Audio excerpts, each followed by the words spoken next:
வணக்கம். இன்றைய முக்கிய செய்திகள். முதலமைச்சர் மு க ஸ்டாலின் அவர்கள் நெல்லையில் 100 கோடியில் காகித மில்லத் நூலகம் அமைப்பதற்கு அடிக்கல் நாட்டினார்.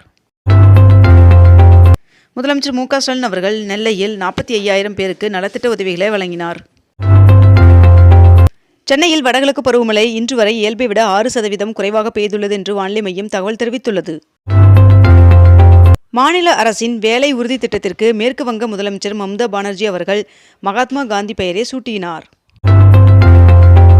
படைப்பாற்றலை வளர்க்க 15 மாவட்டங்களில் தலா ஒரு இயந்திரவியல் ஆய்வகங்கள் 6 கோடி ரூபாயில் நிறுவப்பட்டு உள்ளதாக தமிழக அரசு தெரிவித்துள்ளது.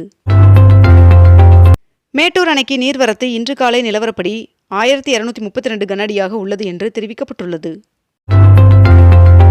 தேசிய வருவாய் வழி மற்றும் திறன் படிப்பு உதவி திட்டத்திற்கு வருகின்ற 23ஆம் தேதி வரை விண்ணப்பிக்க கால அவகாசம் நீட்டிக்கப்பட்டுள்ளதாக தெரிவிக்கப்பட்டுள்ளது.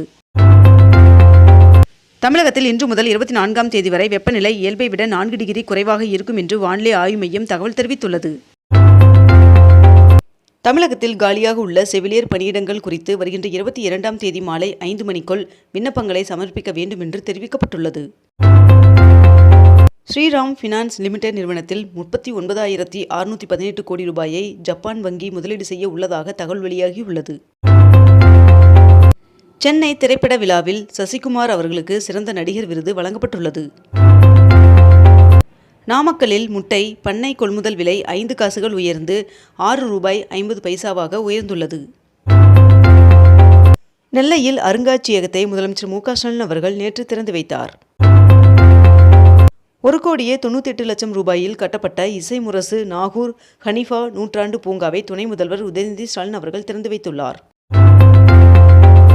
தமிழ்நாட்டில் வடகிழக்கு பருவமழை இயல்பை விட 1% கூடுதலாக பெய்துள்ளது என்று வானிலை ஆய்வு மையம் தகவல் தெரிவித்துள்ளது. முதலமைச்சர் மு க ஸ்டாலின் அவர்களின் தலைமையில் இன்று மாலை 6 மணிக்கு திமுக மாவட்ட செயலாளர்கள் கூட்டம் நடைபெற உள்ளதாக தெரிவிக்கப்பட்டுள்ளது. தமிழ்நாட்டில் 2022ஆம் ஆண்டு முதல் 25ஆம் ஆண்டு வரை 636 சிறைவாசிகள் முன்கூட்டியே விடுதலை செய்யப்பட்டுள்ளனர் என்று தமிழ்நாடு அரசு தெரிவித்துள்ளது.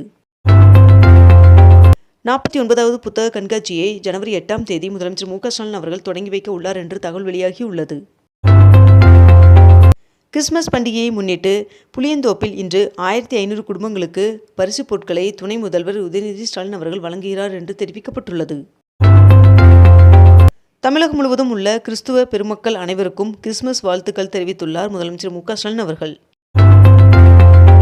சபரிமலை தங்க திருட்டு தொடர்பாக விவகாரத்தில் கேரள உயர்நீதிமன்றத்தின் உத்தரவை தொடர்ந்து அமலாக்கத்துறை விசாரணையை தொடங்கியுள்ளது. திருப்பதி ஏழுமலையான் சுவாமி கோவிலில் வருகின்ற 30ஆம் தேதி வைகுண்ட ஏகாதசியையொட்டி சொர்க்கவாசல் திறக்கப்பட உள்ளது. 2026ஆம் ஆண்டில் நடைபெற உள்ள T20 உலகக்கோப்பை தொடருக்கான இந்திய அணி அறிவிக்கப்பட்டுள்ளது. அசாம் மாநிலத்தில் புதிய சர்வதேச விமான நிலைய கட்டடத்தை பிரதமர் நரேந்திர மோடி அவர்கள் திறந்து வைத்துள்ளார். மனிதர்களை விண்வெளிக்கு அனுப்பும் ககன்யான் திட்டத்தின் பாராசூட் சோதனை வெற்றி பெற்றுள்ளதாக இஸ்ரோ அறிவித்துள்ளது.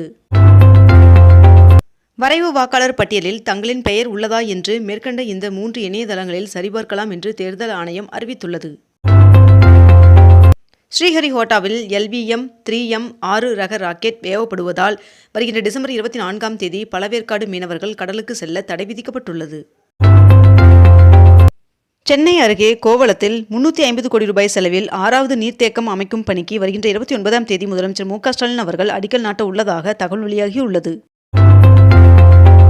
268 கோடி ரூபாயில் சோழிங்கநல்லூர் மற்றும் துறைப்பாக்கத்தில் வணிக வளாகங்களுடன் ஒருங்கிணைந்த மெட்ரோ நிலையங்களை கட்டுவதற்காக தனியார் நிறுவனத்திற்கு மெட்ரோ நிர்வாகம் ஒப்பந்தம் வழங்கியுள்ளது.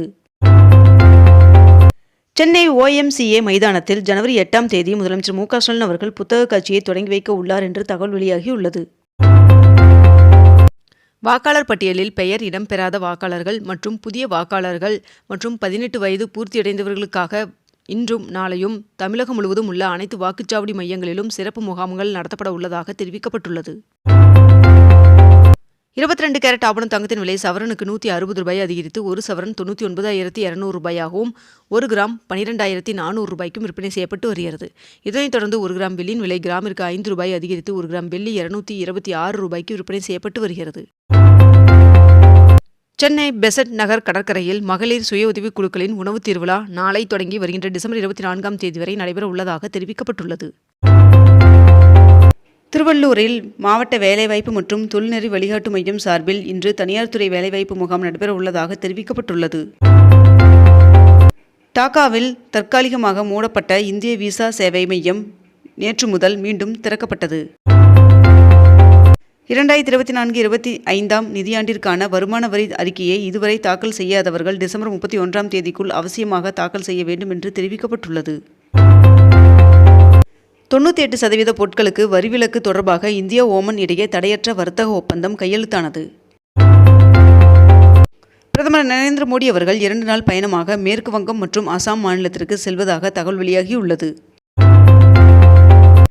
தமிழகத்தில் வாக்காளர் பட்டியல் தீவிர திருத்தம் முடிவடைந்து வரைவு வாக்காளர் பட்டியல் வெளியாகியுள்ள நிலையில் 97 லட்சம் பேர் இப்பட்டியலிருந்து நீக்கப்பட்டுள்ளதாக தகவல் வெளியாகியுள்ளது. இன்று முதல் வருகின்ற ஜனவரி 18 தேதி வரை புதிய வாக்காளர்களுக்கான படிவம் 6 விநியோகம் செய்யப்படும் என்று சென்னை மாநகராட்சி ஆணையர் தெரிவித்துள்ளார். இருதய இடையீட்டு சிகிச்சைகள் வெற்றிகரமாக நடைபெற்றதை அடுத்து அமைச்சர் மா. சுப்பிரமணியன் அவர்கள் பாராட்டு தெரிவித்துள்ளார். ஓசூரில் வருகின்ற 27 தேதி காவேரி கூக்குரல் சார்பில் ஒருமுறை நடவு ஆயுள் முழுவதும் வரவு கருத்தரங்கு நடைபெற உள்ளது. இராணுவத்துறையில் வீர மரணமடைந்த படை வீரரின் வாரிசிற்கு கருணை தொகை வழங்கினார் அமைச்சர் கயல்விழி செல்வராஜ் அவர்கள். சென்னை சோழிங்கநல்லூர் மற்றும் துறைப்பாக்கம் மெட்ரோ நிலையங்களில் வணிக வளாகங்களுடன் ஒருங்கிணைந்த நுழைவு மற்றும் வெளியேறும் கட்டமைப்புகளை வடிவமைத்து கட்டுவதற்கான ஒப்பந்தம் வழங்கப்பட்டுள்ளது. அரசு ஊழியர்கள் மற்றும் ஆசிரியர்கள் சங்க நிர்வாகிகளுடன் டிசம்பர் 22 தேதியன்று அமைச்சர்கள் பேச்சுவார்த்தை நடத்த உள்ளனர் என்று தகவல் வெளியாகியுள்ளது. விவேகானந்தர் மண்டபத்திற்கு செல்ல தற்காலிகமாக படகு சேவை ரத்து செய்யப்பட்டுள்ளதாக தகவல் வெளியாகியுள்ளது. சென்னையில் மேலும் 125 மின்சார பேருந்து சேவையை துணை முதல்வர் உதயநிதி ஸ்டாலின் அவர்கள் தொடங்கி வைத்தார்.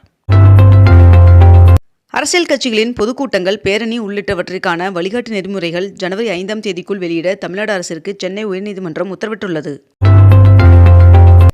சென்னை கிண்டியில் உள்ள ஒருங்கிணைந்த வேலைவாய்ப்பு அலுவலக வளாகத்தில் அனைத்து வேலைவாய்ப்பு மற்றும் தொழில்நெறி வழிகாட்டு மையங்கள் சார்பாக இன்று தனியார் துறை வேலைவாய்ப்பு முகாம் நடைபெற உள்ளது. செபி உள்ளிட்ட 3 சட்டங்களை ஒருங்கிணைத்து பங்குச்சந்தையை ஒழுங்குபடுத்த புதிய மசோதா அறிமுகப்படுத்தப்பட்டுள்ளது. பல்கலைக்கழக மானியக் குழு UGC வருகின்ற டிசம்பர் 31 தேதியன்று தொடங்க உள்ள தேசிய தகுதி தேர்விற்கான பாடவாரியான தேர்வு தேதியை வெளியிட்டுள்ளது. மகாத்மா காந்தி ஊரக வேலைவாய்ப்பு திட்டத்திற்கு மாற்றாக ராம்ஜி மசோதா மக்களவையில் நிறைவேற்றப்பட்டது. இத்துடன் இன்றைய தலைப்புச் செய்திகள் நிறைவடைகின்றன. மேலும் இதுபோன்ற அண்மை தகவல்களை உடனுக்குடன் தெரிந்து கொள்ள அக்னிபூ சேனலை சப்ஸ்கிரைப் செய்து கொண்டு தொடர்ந்து இணைந்திருங்கள். நன்றி, வணக்கம்.